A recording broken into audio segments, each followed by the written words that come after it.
পানাগড় বায়ুসেনা ঘাঁটিতে সিসিটিভি লাগানোর অভিযোগে এবার গ্রেফতার করা হয়েছে। পানাগড় বায়ুসেনা ঘাঁটিতে সিসিটিভি লাগানোর অভিযোগ, গ্রেফতার মোটর গ্যারেজ মালিক সহ দুজন।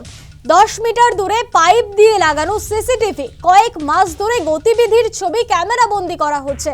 কাকসা থানায় অভিযোগ বায়ুসেনা কর্তৃপক্ষের।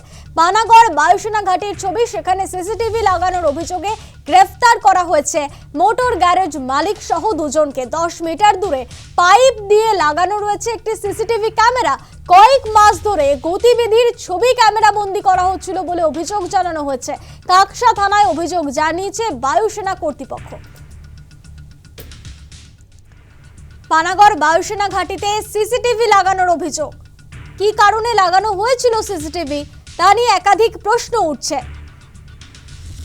এই অভিযোগে ইতিমধ্যে মোটর গ্যারেজ মালিক সহ দুজনকে গ্রেফতার করা হয়েছে। অভিযোগ, কয়েক মাস ধরে গতিবিধির ছবি ক্যামেরাবন্দি করা হচ্ছিল। কাকসা থানায় অভিযোগ জানিয়েছে বায়ুসেনা কর্তৃপক্ষ। এই ঘটনায় স্থানীয় বাসিন্দারা কি বলছেন শোনাবো আপনাদের। ক্যামেরা লাগানো ছিল। ক্যামেরা লাগানো ছিল কিসে? এই পাইপে? হ্যাঁ, পাইপে। এই পাইপে লাগানো ছিল। কবে নিয়ে গেছে ক্যামেরা পুলিশ? ক্যামেরা পরশুদিন খোলা করিয়েছে। হ্যাঁ। আর কালকে ওকে নিয়ে গেছে। কাকে অ্যারেস্ট করেছে? কাকে? ও ওকে একা না আরেকজন? ওকে বলছে অ্যারেস্ট করেছে, কাকে না শুনলাম দুজনকে। না, ওকে ক্যামেরা লাগিয়েছে তাকে ধরেছে মনে হয়। ও যে ক্যামেরা লাগিয়েছে তাকে ধরেছে আর ও একে ধরেছে। এখান থেকে ওকেই ধরে নিয়ে গেছে। আচ্ছা, ওই কবে কবে লাগিয়েছিল ক্যামেরা? ক্যামেরা না আমরা বলতে পারি, কিন্তু আমার অত আইডিয়া নাই। আচ্ছা, গ্যারেজটা 5-6 মাস করেছে।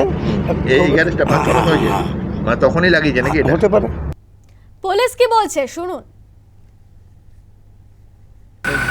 সিসিটিভি ক্যামেরা লাগানো ছিল ফোর্সের যে বাউন্ডারি আছে তার পাশে। সেটা আমরা ইনস্টিটিউট করেছি, দুজনকে অ্যারেস্ট করা হয়েছে, রিমান্ডে আনা হয়েছে। দুজনকে অ্যারেস্ট করেছেন। এটা কোথাকার লোক? এখানকার লোকাল? কি বলছেন লকেট চট্টোপাধ্যায়, শোনাবো আপনাদের। নিশ্চয়ই আছে, সেটা দেখছে বায়ুসেনা, দেখছে তাদের ব্যাপার। তবে এখানে কেউ উল্টোপাল্টা কিছু করলে পার পাবে না এই সরকারে, এটা আপনারা প্রথম থেকেই দেখতে পাচ্ছেন। কোনো 2 নম্বরই কোনো কাজ এই সরকার এই মুখ্যমন্ত্রী করতে দেবে।